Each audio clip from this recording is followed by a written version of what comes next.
O papel das associações na mobilidade elétrica, a avaliação que fazem sobre as políticas relacionadas com o setor automóvel, as principais preocupações e o caminho que defendem são temas para a conversa de hoje, em mais um episódio do Barómetro Automóvel. À volta da mesa estão Hélder Pedro, secretário-geral da ACAP, a Associação Automóvel de Portugal, Henrique Sanches, presidente da UV, a Associação de Utilizadores de Veículos Elétricos, e Nuno Castelo Branco, diretor-geral da Stand Virtual. Ora, sejam muito bem-vindos. Nuno, comece por si, vamos a balanços. O que é que nos dizem os últimos dados do mercado? Os dados de mercado, quem olha para eles, há alguma normalização na vertente de novos, não é? A tendência dos veículos elétricos mantém-se, ou seja, particularmente dos carros 100% eletrificados, continua a crescer de forma muito significativa. Começa-se a haver alguma análise por parte dos clientes entre os híbridos e os plug-ins, onde os híbridos ganharem aqui mais algum peso adicional. No entanto, quando olhamos para os usados, até quase diríamos que podemos ter aqui sinais extremamente positivos, porque há quase um aumento de 20% face ao ano passado, mas não nos podemos esquecer que, quando estávamos a comparar estes números do mês passado, uma altura em que havia algum confinamento ainda, e por isso estes números mostram, é uma comparação que não é 100% justa, mas há um sinal que é muito importante, e muitos dos nossos consumidores que nos ouvem aqui terão também essa noção, que é, há um aumento significativo dos carros importados. Ou seja, tendo em conta a dificuldade de produto, ou de carros disponíveis também em termos de usados, porque, como sabemos, há estas restrições a nível dos novos, há um aumento muito significativo em termos de carros importados, o que é uma alteração no mercado nacional. Mas, nesse sentido, para já os sinais estão mais ou menos na mesma, para ser sincero. No entanto, quando se compara com o ano anterior, que tínhamos uma fase de pandemia, parecem ser sinais positivos, mas, como falámos aqui, outras circunstâncias, para já não há grandes alterações. As limitações em termos de produção de novos depois acabam por impactar nos usados, mas para já, pelo menos, não há nenhum sinal preocupante nesta altura do campeonato. Temos um dado muito recente, que é o Orçamento do Estado para este ano. Como é que a ACAP e a Associação de Utilizadores de Veículos Automóveis avaliam este Orçamento do Estado? Traz boas ou más notícias? Começo por si, Hélder Pedro. Bom dia, muito obrigado pelo convite. A ACAP, este Orçamento de Estado, é mais um orçamento em que, de facto, não há qualquer medida de fundo em relação ao setor automóvel. O orçamento, no que respeita ao imposto sobre veículos e ao IUC, reproduz o que já tinha constado da anterior versão, que foi, digamos, chumbada no Parlamento. A única novidade, e aliás isso foi objeto de questões de vários jornalistas na conferência de imprensa do Ministro das Finanças, é que se prevê um aumento de 30% da receita do ISV, o que, digamos assim, só poderia existir porque as tabelas, ainda bem que assim tem uma atualização apenas como é normal, mas deveria existir um aumento, digamos, de vendas que justificasse esse aumento, digamos, da receita prevista. Aliás, foi o que o Sr. Ministro respondeu, que se prevê, de facto, um aumento das vendas. Mas, complementando aquilo que o Nuno referiu há pouco, realmente nós estamos com uma evolução positiva em termos da venda de novos, portanto, no total do mercado há um crescimento de 8% no primeiro trimestre, mas não podemos ignorar que estamos ainda 39% abaixo do período homólogo 2019, ou seja, quando pensávamos que o ano 2022 fosse um ano já, de facto, de consolidação do mercado para aquilo que o mercado era antes da pandemia, do Covid, temos aqui duas situações que estão, de facto, a condicionar bastante o mercado automóvel, que irão condicionar ao longo de 2022 e certamente o Orçamento de Estado não irá atingir essa receita. Essas duas situações são, como o Nuno também já referiu, por um lado, uma questão que tem vindo desde o ano passado, que é a escassez de semicondutores, portanto, em função da pandemia, como sabemos, e da extrema dependência que existe de uma região do mundo que é a Ásia, de um país que é a China, mas não só a China, também a Malásia e mesmo Taiwan e outros países daquela zona, há uma grande dependência e, de facto, isso levou à paragem das linhas de produção e há um período de entrega dos veículos novos aos consumidores que não existia desde o início dos anos 80, que o mercado estava contingentado. E, portanto, a situação persiste. A Europa, a Presidente da Comissão Europeia, lançou um pacote muito forte de apoios e de medidas para a Europa reduzir essa dependência até 2030, mas vai demorar tempo a implementar. O segundo ponto, e termino, é realmente esta questão, enfim, da guerra da Ucrânia e da Rússia, que também veio condicionar muito a indústria automóvel na Europa. Por um lado, a Ucrânia, face à dependência de cabelagens elétricas, sobretudo, houve algumas fábricas de automóveis na Alemanha que pararam a produção, e a Rússia há, digamos, uma dependência também face a certos tipos de minerais, paládio e outros, que há uma dependência da indústria automóvel e também condiciona. Com isto diria que, de facto, o Orçamento de Estado, mais uma vez, foi uma oportunidade de algum modo perdida, porque nós consideramos que deveria haver aqui um apoio à renovação do parque automóvel, em termos do Orçamento de Estado, uma medida estrutural da renovação, porque se queremos caminhar na descarbonização, e é digamos, uma obrigação que todos temos, porque estamos na União Europeia, para essa descarbonização, o parque automóvel que está a envelhecer de ano para ano, os veículos que vão para abate têm uma idade cada vez mais avançada, tinham 16 anos de idade média há 5 anos atrás, têm agora 23 anos, há 1,5 milhão de carros com mais de 20 anos a circular nas estradas e, portanto, o Governo não fez aquilo que o Governo espanhol fez o ano passado, o Governo italiano fez, que é um plano de renovação robusto e estruturado do parque automóvel, e o Orçamento de Estado era realmente um instrumento para poder implementar essa medida, o que infelizmente não aconteceu. Henrique Sanches, concorda, era importante mais incentivos do Governo para a renovação do parque automóvel? Primeiro, agradeço o convite à Associação de Utilizadores de Veículos Elétricos. De facto, temos opiniões ligeiramente diferentes, até porque o Hélder Pedro vê o conjunto do mercado automóvel e nós, na UVE, vemos o mercado elétrico, de veículos elétricos. Portanto, na nossa opinião, aquilo que se nota em relação ao mercado global automóvel é que, de facto, há uma tendência decrescente que, para nós, é uma tendência estrutural e não só conjuntural. Agravou-se com a pandemia da Covid-19, está-se a agravar agora também com as consequências da guerra que estamos a viver na Europa, mas, na nossa opinião, será algo estrutural. Portanto, cada vez haverá menos carros, cada vez nas cidades haverão mais meios de transporte suaves, mais transportes públicos, mais a utilização de andar a pé, pura e simplesmente. Portanto, esta é uma visão global que nós temos, em que achamos que a própria sociedade está em grande transformação. Concretamente, em relação ao Orçamento de Estado, pois deveria ter sido mais ambicioso. De qualquer forma, ele duplica, mais que duplica, o montante disponível em 2021, que começou com 4 milhões de euros, em agosto subiu para 4 milhões e meio e para 2022 temos 10 milhões de euros. É evidente que é pouco. Precisamos de mais. De qualquer forma, o incentivo à aquisição de um veículo ligeiro comercial é de 6 mil euros, está perfeitamente ao nível do que se pratica em toda a Europa, e no que diz respeito ao automóvel ligeiro de passageiros, subiu dos 3 mil euros o incentivo para 4 mil euros. Foram introduzidos novas categorias, para nós muito positivas, das tais mobilidades hiper suaves, eu quase que diria, porque até os skates, os one drives e as trotinetes foram contempladas.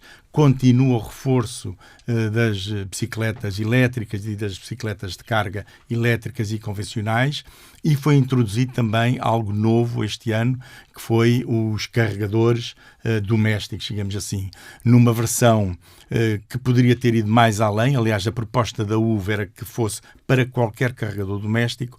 O Governo decidiu condicionar a carregadores domésticos ligados à entidade gestora da mobilidade elétrica, à Mobié. É um passo pequeno, é um passo pouco ambicioso, mas é um passo positivo na direção do que nós pretendemos, que é também facilitar em ambiente de condomínios, chamemos assim, a aquisição de um carregador doméstico que vai permitir resolver algumas questões, como são as questões de discussão entre os condóminos, que nós todos conhecemos das reuniões de condóminos, ou de um funcionário de uma empresa, o qual, apesar de carregar em sua casa o veículo elétrico, é a própria empresa que suporta o custo, como já o faz com um cartão frota de um combustível fóssil. Portanto, no geral, é um passo tímido, devíamos ter ido mais longe.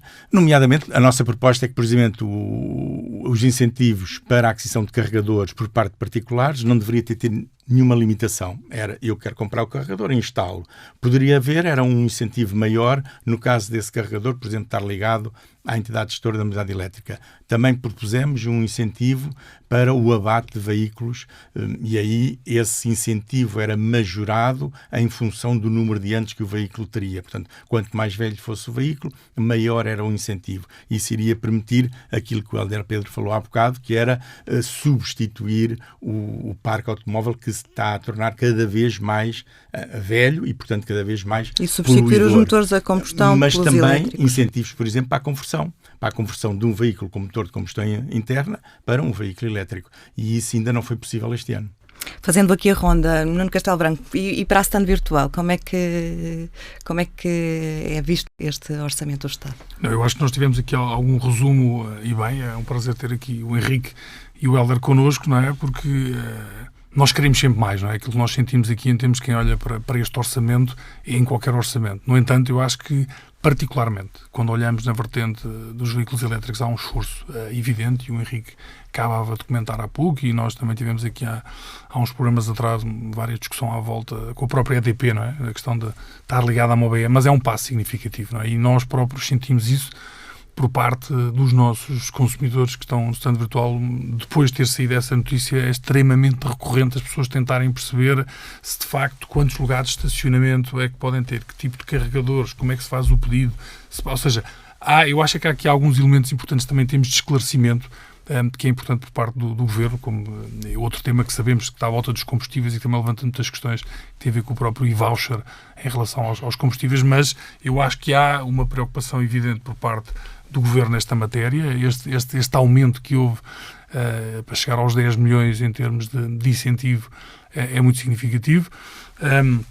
Naturalmente, acho que é possível fazer mais e acho que é algo que já há muitos anos, em particular em conjunto com a ACAP e o Stand Virtual, um tema que nós nos temos batido de uma forma transversal é esta questão do programa do abate. É, de facto, uma necessidade de reconversão de uma forma mais acelerada do parque circulante.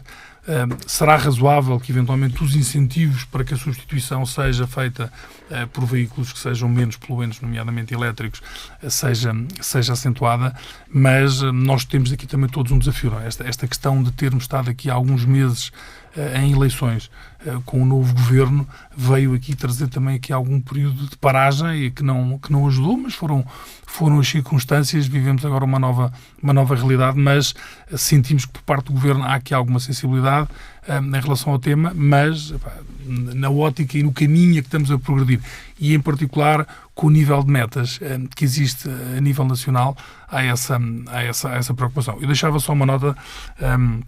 O Hélder tocava aqui num tema que eu também comentei e algo que tem sido muito perguntado a nós, até nestes debates temos tido, que tem a ver com o tema do efeito da guerra. Quando olhamos para o setor automóvel, quer seja nos novos, e nos novos mais ainda, e nos usados, o efeito da guerra inevitavelmente tem feito também alguma travagem da procura. Mas como do lado da oferta há tantas limitações, praticamente acaba por não se sentir, ou seja, do lado dos novos. Não é por isso que hoje em dia os carros, infelizmente, como comentávamos aqui, chegam a ter prazos de entrega que já não se vê desde os anos 80, 6 meses, ou há carro mais novo, 1 ano, 18 meses para serem entregues. Isso não se altera significativamente. Quando olhamos do lado dos usados, onde é mais evidente as alterações de preço, aquilo que se vê é não tanto uma aceleração ou desaceleração em termos das vendas, mas uma normalização dos preços. Nós temos vindo aqui a acompanhar.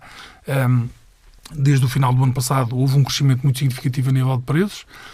Foi muito evidente, e isto também fizemos questão de trazer à comunicação social, cerca de 20% a 30% de aumento de preços dos usados, de facto, nos últimos meses, e aí sim pelo fator da guerra, porque as limitações de falta de carros usados mantêm-se também, há uma maior estabilização dos preços ao consumidor final, e assim esse é o ajustamento entre a oferta e a procura. Agora, aquilo que eu acho que eu voltava a reforçar, que não era esperado por parte do mercado automóvel, e que aí, nesta lógica global, possa não ser, às vezes, totalmente positiva, é o mercado nacional teve um aumento de 60% das importações. E aí nem sempre os carros são em termos de mais elétricos ou não, ou seja, e aí podem não contribuir em termos... Mas uma coisa que é muito evidente é, dado que nesta vertente dos elétricos há muito poucos carros elétricos disponíveis no mercado nacional, nós sentimos a nível nacional que uma das principais tendências de procura do mercado é ir buscar carros elétricos lá fora. Porque não há, ou seja, nós somos um mercado, comparativamente com outros, até mais evoluído, a necessidade está lá, mas desses carros praticamente não existem em Portugal, porque inicialmente, como ainda não falámos aqui em detalhe, mas a maior parte dos incentivos estava focado nas empresas, por isso está nas gestoras de frota, esses carros já estão automaticamente, por vezes, encaminhados quer dizer que há mesmo falta desse tipo de produto. Já identificámos aqui alguns problemas. Eu gostava de saber, com o Hélder, quais são os principais obstáculos para as empresas do setor automóvel e também depois, vamos saber com o Henrique, para os utilizadores de veículos elétricos nesta altura. Sabemos que Portugal até vai um passo à frente em relação a muitos países nesta aposta na mobilidade elétrica, mas atualmente quais são os principais obstáculos? Muito bem, eu ia só referir esta questão dos apoios, eu não falei nos incentivos, porque a pergunta era sobre o Orçamento de Estado e os incentivos que houve dos 4 mil euros não foi no Orçamento de Estado, foi num despacho do Ministro do Ambiente de 22 de março e o Orçamento foi apresentado a 12 de abril. É um pormenor, por isso eu não falei, mas queria comungar aqui dos meus colegas de mesa, de facto, a nossa concordância. Nós, desde 2020, portanto, o início desta pandemia, que uma das medidas que foi tomada pelos vários governos de estímulo à procura, além do incentivo ao abate, foi o aumento dos incentivos à compra de elétricos, ou seja, estes países que eu referi há pouco, Espanha, Itália e França, alguns duplicaram o incentivo, outros aumentaram em 50%, e não só estes mais próximos, também a Roménia ou a Grécia, e Portugal, teimosamente, manteve o mesmo valor de incentivo, até agora, ao dia 22 de março, e, portanto, nós há bastante tempo vinhamos apelando a esse aumento. Tivemos uma reunião com o Sr. Ministro do Ambiente no passado dia 22 de fevereiro, onde discutimos de novo este assunto e onde recebemos, e muito bem, a confirmação que ele iria não só duplicar a verba de apoio aos veículos de emissões nulas, como aumentar, é um aumento para 4 mil euros, um valor que não tinha sido atualizado já há bastante tempo. E porquê é que isto é importante? É importante salientar que nós, neste processo de descarbonização, a indústria automóvel é uma parte da solução, neste momento, claramente, ou seja, é uma indústria que se transformou, aliás, é a indústria que mais investe em I&D em toda a União Europeia e, portanto, é uma indústria que tem uma oferta, como sabemos, na parte de viaturas elétricas, eletrificadas e outras de combustão de baixas emissões. A questão não é da parte da oferta que essa existe e está lá. A questão é da acessibilidade dos consumidores à compra de elétricos. Ou seja, os poderes públicos têm também aqui um papel a desempenhar, sobretudo na União Europeia, onde estamos inseridos. Não estamos noutro continente, estamos neste. E, portanto, nesta União, em que se fixaram, e já falaremos também disso, metas muito ambiciosas de descarbonização para 2025, mas sobretudo para 2030. Aliás, além de uma meta, na nossa opinião, já de algum modo, bastante ambiciosa, que era aos 37,5% redução de emissões em 2030.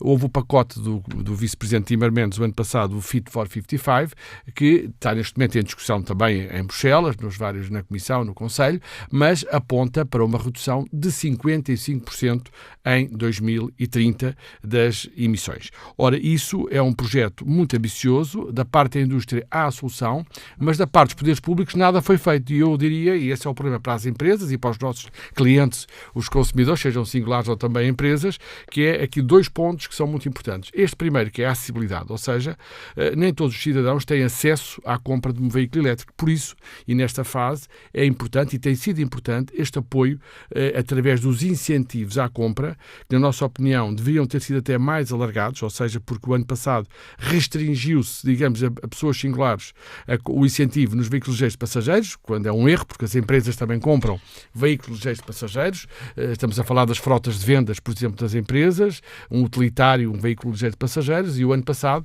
foi retirada a possibilidade de ter o incentivo. Portanto, os poderes públicos, e falo dos vários governos, têm que ter aqui uma política firme, nesta fase ainda, de incentivo à compra desses veículos para haver uma acessibilidade de todos os cidadãos e não só daqueles que têm um rendimento superior. Por outro lado, também há um aspecto essencial, que muitas vezes também não estamos de acordo com os vários players desta área, que são as redes de carregamento, os pontos de carregamento. Ou seja, a Comissão Europeia nada fez até agora em relação ao estabelecimento de uma rede de pontos de carregamento efetiva em toda a União Europeia. Isso tem que existir. E também uma rede europeia? Como? Uma rede europeia. Uma rede europeia e também obrigações para cada país, porque há uma disparidade muito grande de país para país. Os cidadãos circulam pela Europa. A única, digamos, referência que existe é exatamente neste pacote Fit for 55, numa diretiva, não entrando em muitos pormenores, chamada AFIR, que é as infraestruturas de energias alternativas, em que de facto se estabelece uma parametrização na União Europeia de distância mínima de pontos de carregamento e um objetivo para 2030, que nessa diretiva são 3,5 milhões de pontos de carregamento na União Europeia. quando todos os estudos de auditores independentes dizem que para atingir a redução dos 55% e haver uma rede confortável para os cidadãos da União Europeia, terão de ser 6 milhões e meio, 7 milhões de pontos de carregamento em 2030. E neste momento a Europa tem 200 e tal mil pontos de carregamento. Este é logo dar-nos uma ideia da comparação. Portugal, a relação de Portugal, que de facto foi um país, eu diria, pioneiro, podemos dizer, nos apoios e na mobilidade elétrica, a criação da Mobié, nós fomos ultrapassados em 2021 e em 2020. Fomos ultrapassados porquê? Porque países que não estavam a dar muita atenção à mobilidade, de repente tomaram medidas muito concretas de apoio, falo de grandes mercados como a Alemanha ou a Espanha. A Espanha tinha um rácio, digamos, muito inferior ao nosso de vendas de elétricos. E avançaram mais depressa. Portugal perde aqui no ranking. Porquê? Porque ficou parado estes anos. Ou seja, até este espaço de 22 de março, ficou parado nos apoios, nos incentivos. Claro que a rede foi aumentando, foi havendo, quer particular, quer pública, mas nos apoios diretos, o nosso PRR, por exemplo, não tem qualquer referência, como a ACAP pediu, a uma questão da mobilidade elétrica, a não ser, o que é positivo, para a compra de 300 autocarros elétricos e respectivos pontos de carregamento. O PRR espanhol tem uma verba muito significativa e mais. Em Espanha, neste momento, há um objetivo de um mercado em 2023 de 250 mil veículos elétricos, quando em 2020 ainda foi só de 18 mil. E um apoio que era de 100 milhões de euros em 2020 para 400 milhões em 2023 em Espanha. Portanto, e o governo, considera de repente, que esta é uma o governo área espanhol que entendeu que era importante. E em Portugal, o governo português, infelizmente, neste período, e o PRR, na nossa opinião, o Plano de Recuperação e Resiliência, a tal bazuca. Foi uma oportunidade, a bazuca foi uma oportunidade perdida. É bom esses 300 autocarros elétricos, e Portugal até produz autocarros elétricos, é importante referir isso, não é? A indústria nacional exporta autocarros elétricos, mas, de facto, achamos claramente insuficiente não ter havido uma ambição, e Portugal está a perder no ranking, digamos, daquilo que é o share de elétricos no mercado, face àquilo que é já a média europeia, quando nós estávamos muito acima. Mas não deixa de haver aqui também na Europa uma certa assimetria, porque as vendas de veículos elétricos, e eu falo da Europa porque nós estamos na Europa, não? Portugal, enfim, estamos inseridos, e portanto as políticas são europeias, como sabemos, não é? As vendas de veículos elétricos estão ainda muito concentradas em 4 países, digamos assim, que têm um PIB per capita superior a 40 mil euros anuais, não é? A Holanda, a Finlândia, a Dinamarca, a Suécia, quer dizer, e há que, de facto, haver aqui uma posição clara da União Europeia para haver apoios e incentivos também noutros países, e tem que haver essa preocupação da Comissão Europeia para que a mobilidade elétrica seja uma realidade, porque, repito, a indústria tem a oferta, essa oferta existe, a ACAP acompanha aquilo que são as tendências da indústria. Eu estava só aqui passando de referir que ainda em 2019, numa conferência de imprensa nossa que fazemos anualmente, eu referia que era importante haver um aumento dos incentivos à mobilidade elétrica, e tive um post, enfim, nas redes sociais de antigos diretores de jornais da área automóvel que diziam como é que a ACAP está a defender a mobilidade elétrica, isto não, é o futuro, é de facto a descarbonização. Nós defendemos a neutralidade tecnológica, ou seja, porque a mobilidade elétrica é uma solução, não é?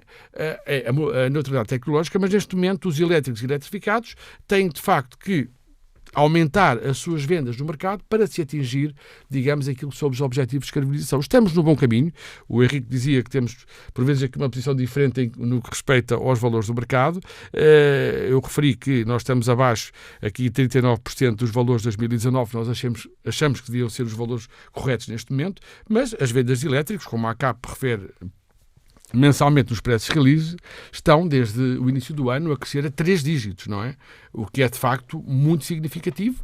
É um valor, em termos da percentagem de vendas, representaram no primeiro trimestre as ligeiras de passageiros 10,6% do mercado. Se pusermos os comerciais ligeiros, este valor reduz, mas falemos dos ligeiros de passageiros, só os elétricos, se for com os híbridos plug-in, serão 21%, isto é a média também da União Europeia, mas no que respeita ao veículo automóvel em si, nós achamos que a indústria, e todos sabemos, um dos drivers, digamos, desta década é o car sharing, a partilha, a mobilidade. Isso pode levar à redução, digamos assim, da necessidade do tal carro próprio, digamos, é um fator que é uma realidade que existe, sobretudo nos meios urbanos, porque nós não nos podemos esquecer que nem toda a gente vive em Lisboa, ou no Porto, no caso português, ou noutras grandes cidades no resto da Europa, não é? Há pessoas que vivem, de facto, num meio rural, que trabalham numa fábrica a 30 km de casa e não têm transporte público, digamos, ou partilha, ou car sharing, ou outro, ou até pontos de carregamento neste momento para veículos elétricos, para poder usar outro tipo de veículo. Portanto, não nos podemos esquecer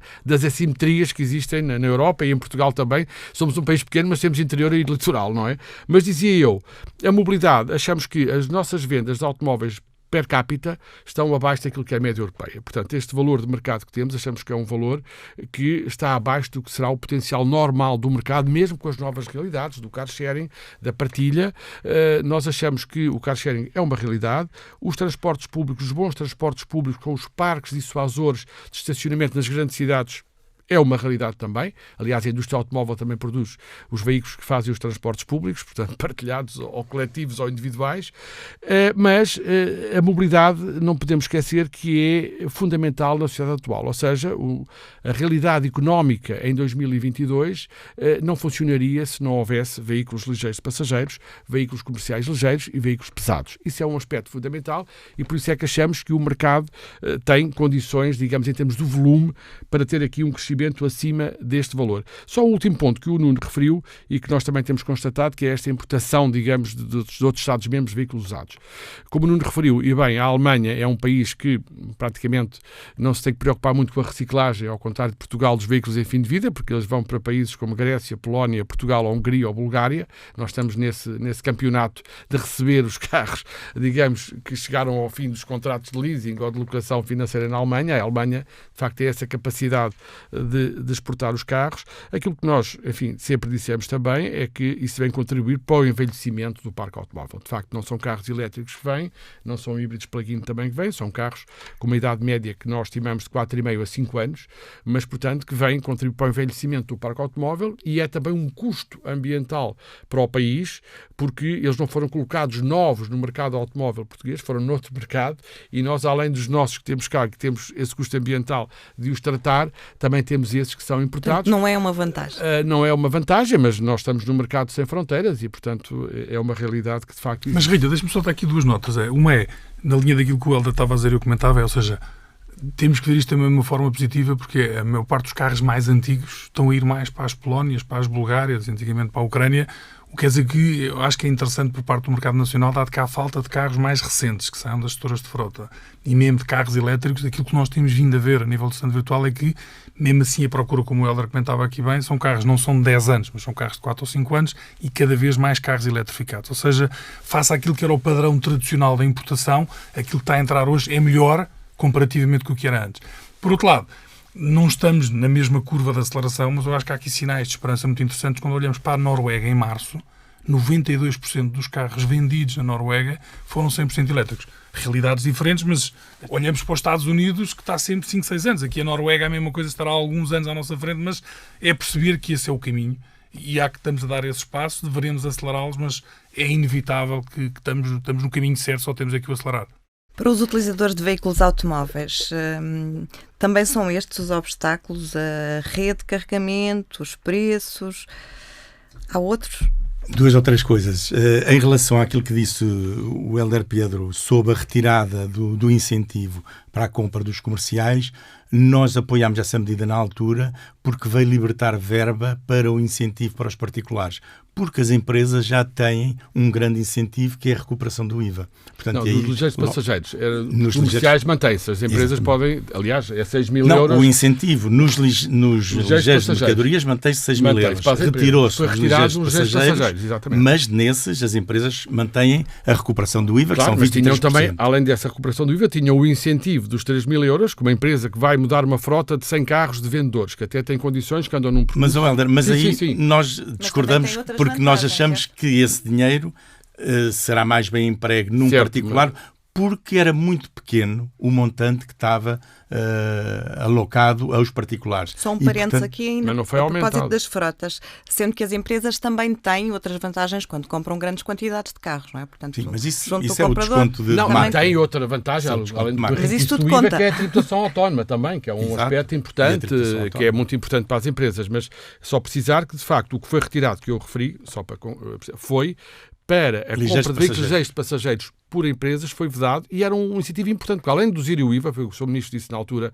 como argumento, ter o incentivo na altura dos 3.000 euros era importante para uma empresa. Eu tenho uma empresa com 10 carros de vendedores que são ligeiros passageiros, portanto, para andar na sua força de vendas, que andam até num percurso que pode ser um veículo elétrico porque tem pontos de carregamento, e se tivesse esse incentivo, se calhar trocava toda a frota por carros elétricos, deixando de ter o incentivo. Tenho o IVA, se calhar hesitam e não compram carros elétricos. Pronto, mas aí discordamos, claro, porque o IVA já é um desconto mas de agora só complementar, é nós no stand virtual, uma das coisas que os consumidores têm falado é de facto mais na linha daquilo que o Henrique comenta, que é a grande massa das pessoas que nesta altura procuram carros elétricos é o particular. As empresas já lá estão, são soluções que podem ser eficientes. Mas as empresas são grandes compradores neste momento, não podemos ignorar, mas de carros elétricos também, não é? Sem tem que haver dúvida, esse incentivo e já também. tem, ou seja, a questão, eu acho que é muito particular bem é o levantada grosso da coluna, naturalmente, mas não descurar as nós, empresas. hoje em dia, o consumidor não pode ter um benefício de redução de IVA. Isso já está nas empresas. Ou seja, aquilo que foi aqui defendido pelo UV, e nós sentimos isso por parte dos consumidores no stand virtual,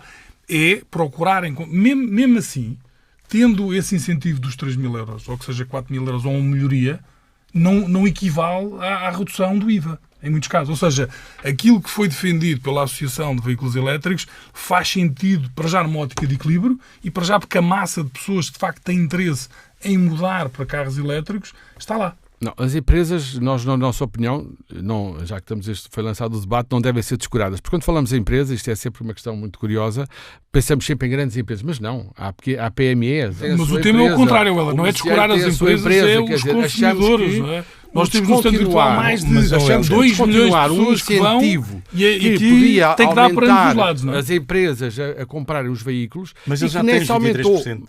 Mas tinham também o outro. Retira, mas não aumenta para os particulares. Não há dinheiro para tudo, é preciso tomar dos opções. E pelo que percebo, o que o Henrique diz, nas opções que é preciso tomar, se calhar fazia sentido, então, as empresas já têm incentivos que são até, em termos médios, superiores à média da União Europeia. Não só o incentivo da recuperação do IVA, como da tributação autónoma, como tem todos os outros incentivos, do IUC e por aí fora. Portanto, esse incentivo está lá e é muito bem-vindo e nós defendemos que ele deve continuar. Face aos particulares estarem prejudicados porque o incentivo não crescia, é que nós achamos que essa medida de alocar parte dessa verba para aumentar o incentivo para os particulares faz todo o sentido. Em relação àquilo que disse, que é qual é o obstáculo? Neste momento o obstáculo é a informação. Eu julgo que o Nuno já foi muito claro nisso. Neste momento há uma grande apetência. Digamos que a bolha rebentou. Eu ando de carro elétrico desde 2011, há 7 anos que a Associação está a trabalhar na divulgação da mobilidade elétrica e nós sentimos que finalmente uma bolha que era relativamente pequena rebentou completamente. E neste momento, ao chegar à mobilidade elétrica, pessoas não têm a mínima ideia do que é um carro elétrico, como é que pode carregar um carro elétrico, qual é o melhor carro elétrico para ele comprar, se podendo carregar em casa ou não podendo carregar em casa. Portanto, há aqui um conjunto de informação. E este tipo de programas são muito importantes. E há muitos mitos? Há muitos mitos. Neste momento por exemplo? Vários mitos. Mitos tão parvos como e eu posso ir a um túnel de lavagem automática a lavar o carro elétrico, não levo um choque. Bom, acho que isso são... Mas isso existe. Para nós é uma coisa quase irreal, mas esse tipo de mitos existe. Outro é que o carro elétrico não tem uma autonomia suficiente, portanto, eu só consigo ter um carro elétrico para pequenas distâncias. Bom, eu já fui com o meu carro elétrico à Noruega, à Escócia, a Marrocos, tenho associados na UV que fizeram de viagens de 16.000 quilómetros seguida num carro elétrico por toda a Europa. É possível hoje em dia... Seguida quer dizer, fazendo os carregamentos pelo caminho. Claro, como é óbvio. Como também num carro a combustão, eu teria que parar para pôr gasolina ou gasóleo. Portanto, isso existe. A rede, aquilo que já foi aqui referido, que há um grande problema a nível da interoperacionalidade das redes em toda a Europa. Portugal tem o problema resolvido a nível nacional, tem uma entidade gestora da mobilidade elétrica, que é a MOBIE, que obrigatoriamente qualquer operador que queira ter postos de carregamento tem que estar ligado a essa entidade gestora. Concorda que seja assim? Nós concordamos que seja assim porque isso é altamente vantajoso. Eu apenas com um cartão, é o exemplo que já aqui foi dado N vezes do multibanco em Portugal, eu apenas com um cartão do meu comercializador, eu posso até no caso extremo, eu ser um cliente da Priu e carregar no posto da Galp, que seria quase inverosímil hoje em dia para os combustíveis fósseis. Portanto, isso é possível de ser feito na mobilidade elétrica e essa é a grande vantagem que tem o nosso modelo. Neste momento, o passo que a Europa está a dar, existem algumas entidades gestoras na Europa, não tem o caráter de obrigatoriedade que existe em Portugal. A grande diferença é essa. Em Portugal é obrigatório, é compulsivo, qualquer operador tem que estar ligado, desde que queira ter o seu posto de carregamento em espaço público, de acesso público, que é a via pública, ou em espaço privado de acesso público, que são os centros comerciais, os grandes hipermercados, enfim, todas as áreas comerciais. Temos aí algumas limitações, como sabemos. Né? Algumas redes de hipermercados e tudo mais ainda é exclusivo, ou seja, há quem... Mas essas redes, neste momento, até estão em conflito com a legislação. Estão em conflito. É um tema que tem que se resolver, no entretanto, que não estão na rede pública. A elétrica vem-nos trazer um conjunto de alterações radicais, aquilo que nós dizemos, e que já aqui foi dito, eu julgo pelo Nuno, que é a rede tem que aumentar porque não há carregadores suficientes. Não há. Mas mesmo assim nós estamos em 4º lugar na União Europeia, Portugal, em número de carregadores por cada 100 km de estradas e autoestradas. Ainda é insuficiente. Mas a grande diferença da mobilidade elétrica é que, vamos lá ver, nós voltamos ao tempo dos animais. Porque eu, quando tinha um cavalo, um burro, uma mula, eu podia-lhe dar feno na minha casa, se tivesse essa disponibilidade. Quando apareceram os combustíveis fósseis, obrigatoriamente eu passei a ter que ir a um local chamado bomba de gasolina, depois estação de serviço e agora área de serviço, onde eu tenho que ir abastecer-me de gasóleo ou de gasolina. E agora voltamos à situação de há 120 ou 130 anos atrás, que é eu posso carregar o meu veículo elétrico na minha casa. E posso fazer com toda a comodidade, com toda a segurança e muitíssimo mais barato do que na via pública. E essa é a grande alteração, que é, no dia-a-dia, eu devo carregá-lo, se o puder, e nem todos sabemos que têm essa possibilidade, em casa ou no local de trabalho. Portanto, eu carrego em casa durante a noite, tarifa bi-horária, sai-me extremamente barato. Menos de 2 euros para percorrer 100 km. Eu vou para o meu local de trabalho. Quando o carro chega ao local de trabalho, ele fica a carregar enquanto eu estou a trabalhar. Para que é que eu necessito a rede pública? Todas aquelas pessoas, e serão entre 25% a 27% dos fogos em Portugal não têm estacionamento ou garagem. Ante essas pessoas, obrigatoriamente têm que carregar na via pública. Mas eu posso o fazer quando vou a um centro comercial, às compras, quando vou a um cinema, quando vou a um teatro, quando vou às praias. Eu próprio mudei as praias onde eu ia, porque passei a ir a praias onde eu posso pôr o carro em carregamento enquanto vou à praia. E isto é válido para um cinema, para um festival de música, para um concerto, para tudo. Eu não necessito ter o carro carregado a 100%. Eu vou e estou 1 hora num concerto, o carro está a carregar. Eu vou fazer as minhas compras semanais a um grande hipermercado, a um centro comercial, durante 45 minutos, ou 1 hora, ou 1 hora e meia, e o carro está a carregar. Eu vou ver um filme ou uma peça de teatro durante 2 horas e o carro está a carregar. Portanto, esta é a grande alteração e para isso é que este tipo de programas e a atividade da associação é muito importante, é mostrar que é possível viver mesmo que a rede ainda não seja o ideal. Para quando é que é necessário uma rede pública muito eficiente e bem espalhada por todo o território nacional, que ainda não acontece. Há zonas do interior ainda muito fragilizadas. Acredita que em 2030 isso vai ser uma realidade? Eu não tenho uma bola de cristal, não sei, mas eu sou muito otimista como o Nuno e eu acho que isto vai acelerar muitíssimo. E o que vai acontecer é que vamos ter carregadores com maior potência, porque, portanto, implica menor tempo de utilização desse carregador. Estações multicarregadores já começam a existir, temos 3 em Lisboa implementadas pela EML, onde é possível carregar em cada uma delas 12 veículos elétricos em simultâneo. Temos as estações de carregamento da Mobié, que são fundos que vêm do PRR, ainda antes de se chamar PRR. Sente como o Helder que sente que o PRR podia ter ido mais longe na questão da mobilidade elétrica. Veio para uma área muito importante, que são os autocarros elétricos, já aqui referimos, para a transição energética a nível dos grandes poluidores. Veio para os barcos, a Transtejo adquiriu 10 barcos elétricos que vão entrar em serviço o primeiro em dezembro deste ano. E estas estações de carregamento multicarregadores que a Mobié está a instalar, portanto, mas que é concedida, é dada a concessão a operadores privados, Vamos ter a segunda a ser inaugurada em Loures e cada uma dessas estações, são 10 no total, permitem o carregamento simultâneo de 18 veículos elétricos. Isso é que é fundamental. Há um outro aspecto aqui que nunca foi referido e raramente é referido, que é a regeneração. Eu tenho essas contas feitas nos primeiros 7 anos do meu carro elétrico e 26% de toda a eletricidade que eu utilizei no meu carro elétrico produzia no meu carro elétrico. Coisa impensável num carro com motor de gasolina ou gasóleo. Eu não posso produzir petróleo, nem gasolina, nem gasóleo no carro. É possível no carro elétrico, com a desaceleração e com a travagem regenerativa. Todos os modelos hoje em dia à venda em Portugal têm vários níveis de travagem, portanto, pomos um nível de regeneração muito elevado quando andamos em áreas urbanas, metropolitanas, retiramos essa regeneração quando vamos para uma autoestrada, porque não faz sentido, porque não há regeneração possível, é sempre a acelerar. Daí também a autonomia dos veículos elétricos em autoestrada ressente-se mais do que em meios urbanos. Mas entre 20% a 25% de toda a eletricidade que é consumida num veículo elétrico pode ser produzida no próprio veículo elétrico. Isso tem um impacto enorme nas questões ambientais que já aqui foram abordadas, mas tem um impacto enorme no nosso bolso. É como se reduzíssemos ao preço do quilowatt-hora 20% ou 25% desse valor.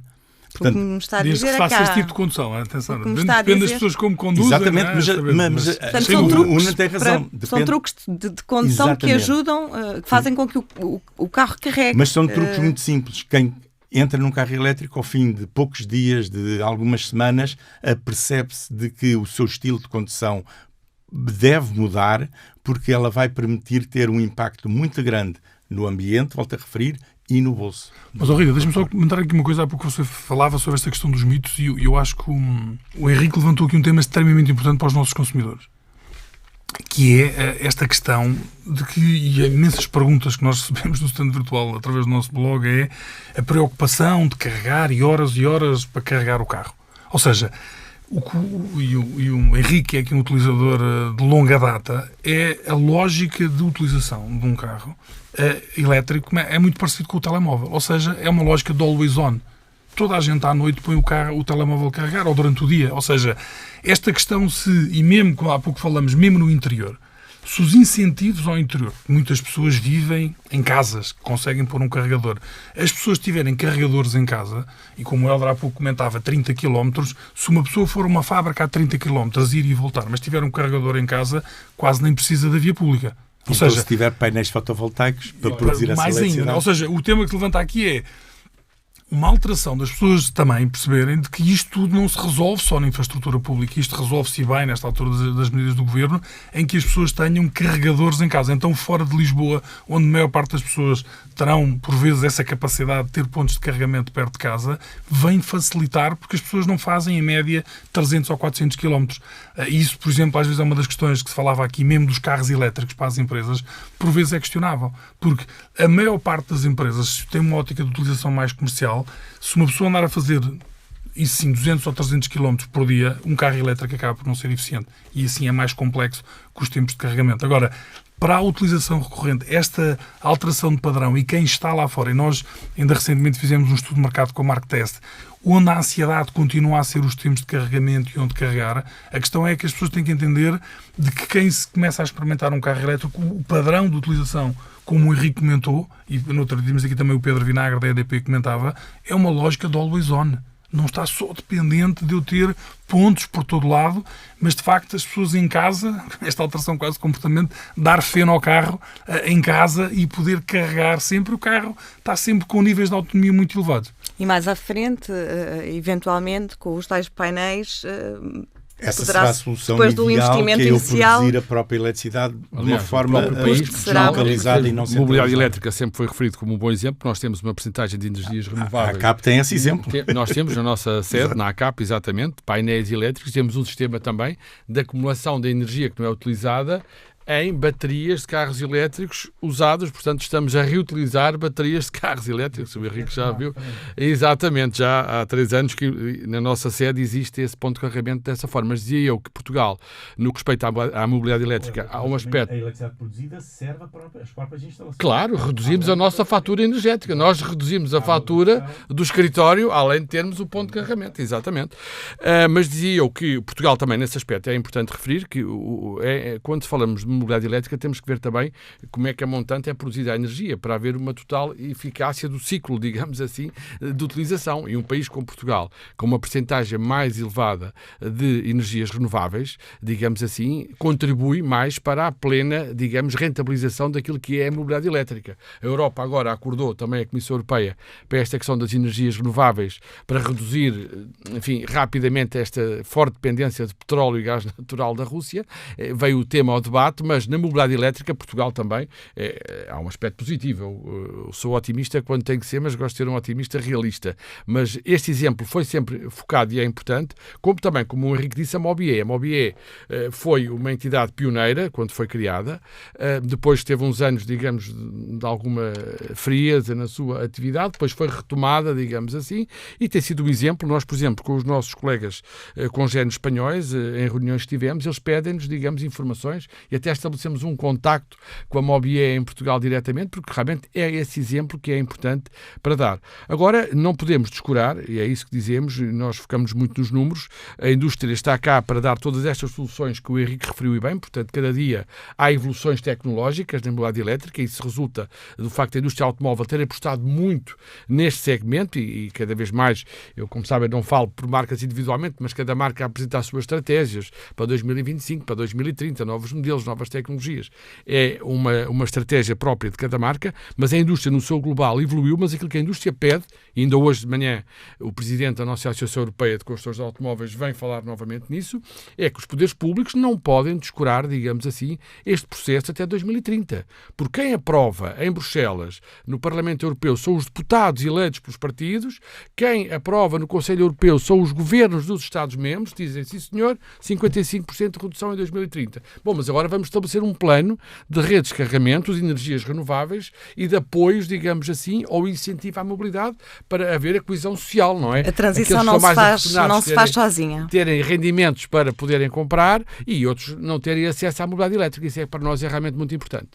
Tínhamos aqui pano para mangas.